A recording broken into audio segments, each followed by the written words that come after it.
How's it going, everybody? This is Tim with King's Options, and we're going to go ahead and take a look at the last week, upcoming week, see what we got going on.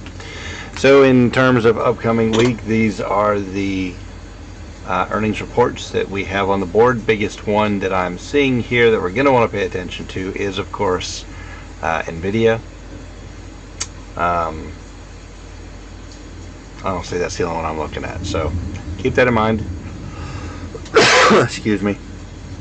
Leaving up here for just a second so you can go ahead and take a look, see if there's any others on there. I mean, there are a couple other names. Right below that you see Snowflake, CrowdStrike, MongoDB is one I've played with before. So yeah, I mean, there's some other ones on here, but the big one, the big mover, is going to be NVIDIA, one of the Mag 7. If that's still a thing. So anyways, let's go ahead and go to the economic releases. Oh, forgot to market maker, United States. There we go. Let's see what we have coming up. Monday, new home sales, 9 o'clock Central Time. Tuesday, durable goods, 7:30.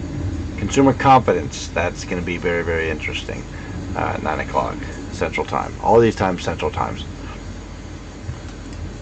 Wednesday, petroleum report, 9 Central Time. Thursday, jobless claims, US GDP, 7:30 Central Time. And then also 7:30 on Friday, international trading goods, personal income and outlays.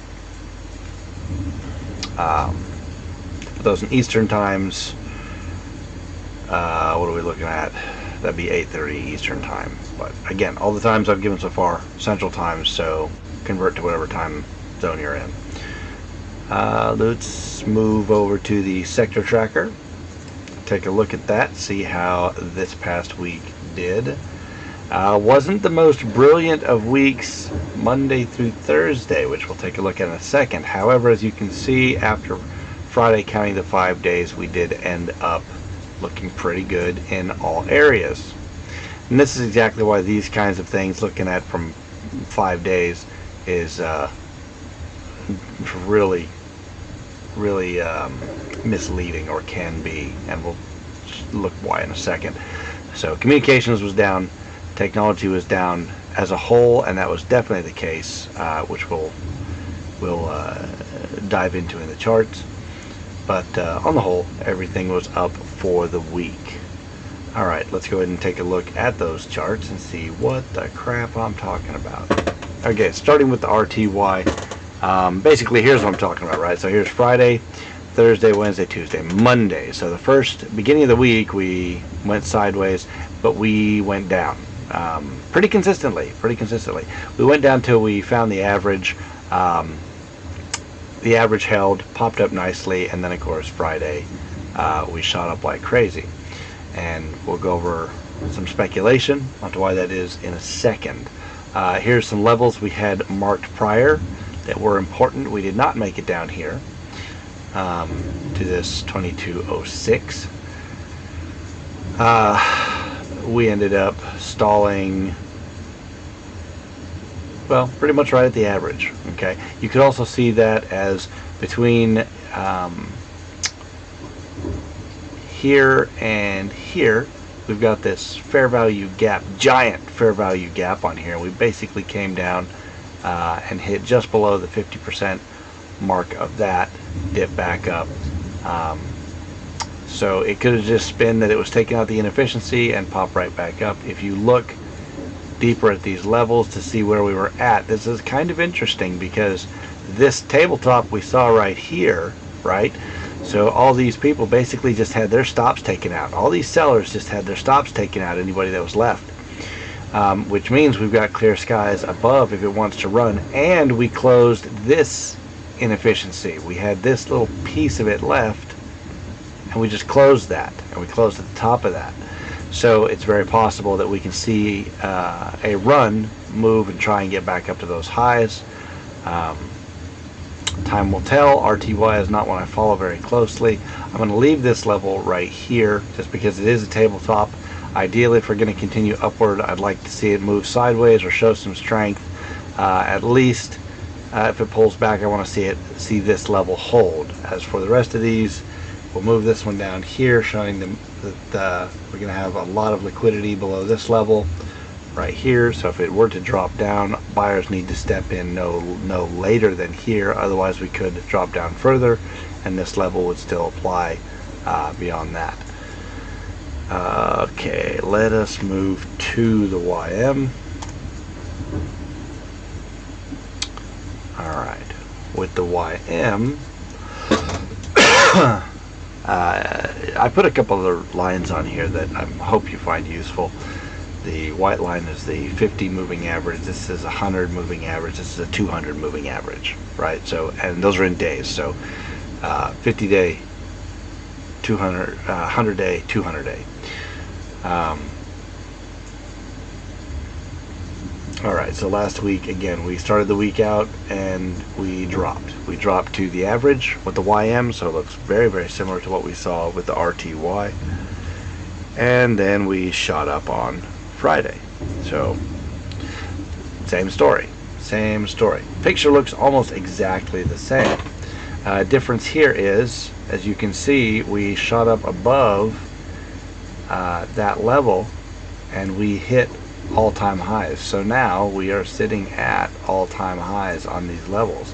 If we were to pull back, I'm going to go with more recent bias and say that that's going to be the tabletop we're looking at, which is pretty close to these anyway. To the downside, our liquidity is going to be below here. There will be a lot here. There's a lot of buyers that came in here, okay? But this is going to be the lowest point. However, I would think that if we start to see a pullback and it drop below this level, that we'd start to see buyers anywhere in this level at all start to come back in and reclaim that. If not, if they don't play defense, drop below, and then whatever's below that. But again, it's basically just, it popped up, held the average, jumped up higher. It did almost hit this 3 ATR on the Keltner channels, so that's something of significance. We could see it move sideways, stall, or price action in this area kind of work its way into some sense of normalcy before making another leg up. That would be easy to see if it doesn't want to continue this giant bull rush to the upside.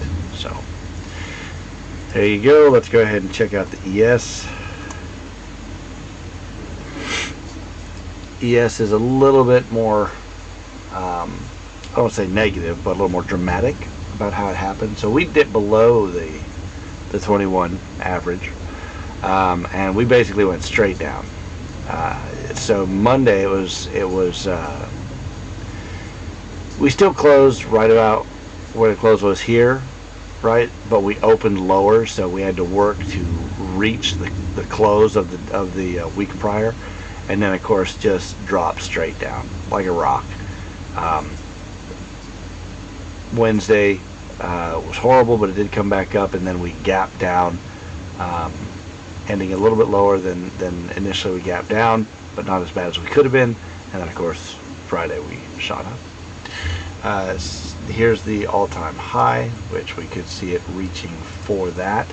If we're going to head in with liquidity, I'm going to take the average between these two and say that we should see buyers, should it reverse, try and defend anywhere in this level here. And yeah, we'd have to lose this 21 average to see any kind of danger, but otherwise we're sitting in a good spot and approaching all-time highs again. So we could definitely see that this coming week. I think it's a better looking picture than the YM, which, being at all-time highs right now, it can get a little sketchy. So another thing about the YM versus the ES. ES carries a lot of the same stocks between YM and the NASDAQ. And a lot of times what you'll see as the YM is, you know, more blue chips, call them conservative stocks, less tech stocks, is that there will be a rotation between tech or NASDAQ, which is primarily tech stocks, between the NASDAQ and the YM. So where the YM is at all-time highs, as it pulls back, that could allow for the NASDAQ to make better runs. We'll get to the NASDAQ in a second. The way that works for the ES is because the ES shares common stocks with both of those. Almost its entire holdings is going to share somewhat common stocks with both of those. Then you will see it tend to lean a little bit closer to the NASDAQ than the YM, than the Dow Jones. And when that happens, if the Dow Jones decides to pull back and the NASDAQ runs up, then you could see the ES S&P 500 also shoot up moderately in sympathy with the NASDAQ. So something to look at. Alright, as this is the one I trade, this is the one I'm worried about the most. I shouldn't say worried about, concerned with. Now, concerned's a horrible word. I follow the most, at any rate. So these are some levels that we marked last week. Now this did just go straight down. That's all that happened. Monday, Tuesday, Wednesday, Thursday, and Friday popped back up. We did not hit new highs at all. What is significant about this is we also bounced off an average here, but it wasn't this one, it was this one. We hit the 50-day moving average, or got very, very close to it, retested, and then shot back up above the 21. Now we looked at this area between these two, which this is now going to be closed, right? But initially on the way down, we did stop here. So where we saw this gap between there was significant. I think that's done with for now.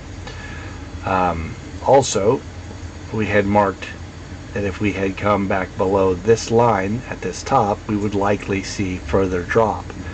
And that's exactly what happened. So Monday, Tuesday, we fought with that line just a bit, and we did drop. We even dropped below the second line that we had set, thinking this slight consolidation of price, if we got below here, this may be hesitation, and during the middle of the days it may have been. According to this, it's just showed straight through on the day, straight through, drop below, didn't take a look at it again. But where we did go was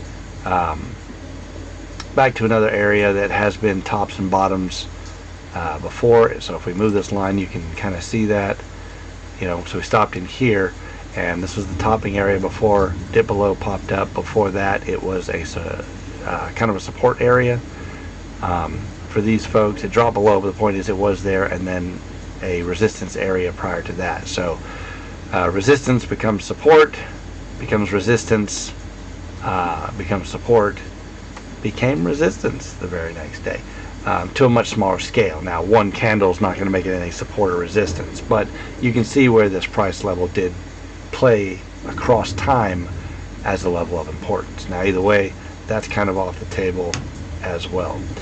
I don't know why I did that. I still got to put that line in. So we're going to put that line probably right about here. Let's split the difference between this one, and say that anywhere actually between here and here, if buyers are going to defend, should we reverse and make an attempt to go down again, this is where they're likely to do it. And then the question becomes, do we continue to hold the 50 as we trend up, or does this finally break and we see lower? If we do get past here, obviously we have pools liquidity here with another liquidity pool right here, being that that all these buyers that came at this level, all these buyers, the lowest stops are going to be below this level here, in which case we start to look at this bit of structure below as the next area of importance. Now, we're not there yet. That's a good ways below if you look at where we are, and I think, if I remember right, so is that's 270 right now. We're sitting at 577, so we've got 300 points down to be here. 2270, 20. Oh, I'm an idiot. I was only counting the 770 and 570. And the truth is, there's a difference level there. So that's 800 points difference between where we ended right there. Sorry. In other words, it's a good ways down. Would take, on average, 3 to 4 days. If it were to move straight down, the average amount could take 3 to 4 days to get down to this level at all. On the flip side, if we're going to rise to the top at 23,577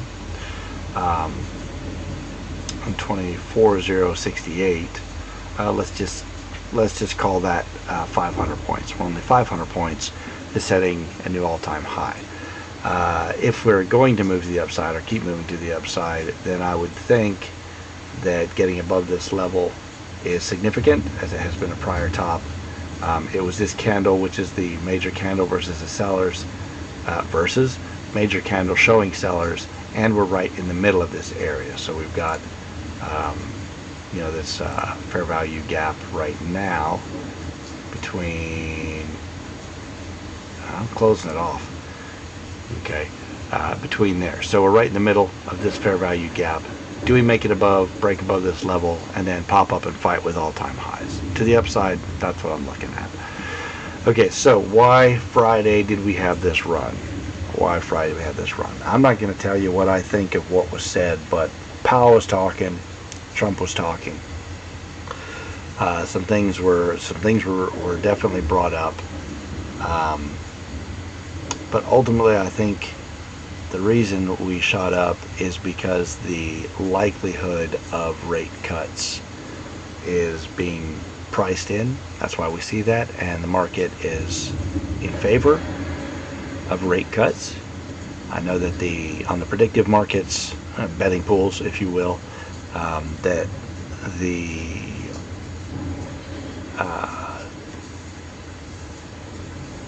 the bets on whether we get rate cuts sooner rather than later, and the size of those rate cuts, we've definitely seen an increase in interest in those. So I think people are banking again on rate cuts, and we'll see what happens. It's coming up on end of August, and if we're going to see the next rate cuts, then that's going to be next month. And do they start then? I don't know. We'll see. But we did see that rise. That is a reaction. It's just a reaction of that severity. Would we have gone up anyway? Technically speaking, we're in a perfect position across the board on all charts, as you saw. All but this one bounced off the 21 average. Technically speaking, that's a beautiful uptrend pullback. Fire up to the upside, get a little extended, have a reversion of the mean, bounce off the mean, and continue on your way upward. So that's perfectly in line with technicals. Here was a little bit steeper. We did come back to the 50-day moving average instead of the 21, and the 21 is our usual basis 4, but the 50 is another average of key significance, and we bounced off the 50. So yeah, I think technically we were still in a position to see upside, and that's exactly what we saw. You also notice that the upside happened after a continued sustained downward push. Now, you don't normally see colored candles of any kind, green or red, happen, with excessive succession. And these are hollow candles, so technically this is a green candle, but it's still lower than this one, so it was still a negative day, right? The point being is we saw a lot of down days in a row. It was time for an up day, so we got a pretty good pullback. But you don't usually see, look, here's almost the same number. What do we see here? 1, 2, 3, 4, 5, 6. 1, 2, 3, 4, 5, 6. And then we saw the pullback off that. And I'm not saying it has to go that far. That's where I'm saying that for this is the reason why we saw the extreme amount that we saw come in. That size move was probably from the comments, but it was already primed to make an upward move technically. And that's just my opinion. Maybe you agree with me, maybe you don't. A lot of people like to figure in those macro factors. I tend to be more of a technical guy and think most news is all bullcrap. However, I do understand that markets are emotional, and the strength of a move can happen very much in line with the news cycle and people's reaction to it. However, over the long run, I believe all the news cycle is evened out, by the business cycles and the technicals that you see here, and the patterns that are well established, still give us a better edge than almost anything we can play with. So anyways, those are my two thoughts as far as the upcoming week and what it is you may see or may not see. That is how I see it, and hope this is of help to you. So, all right, thanks, bye.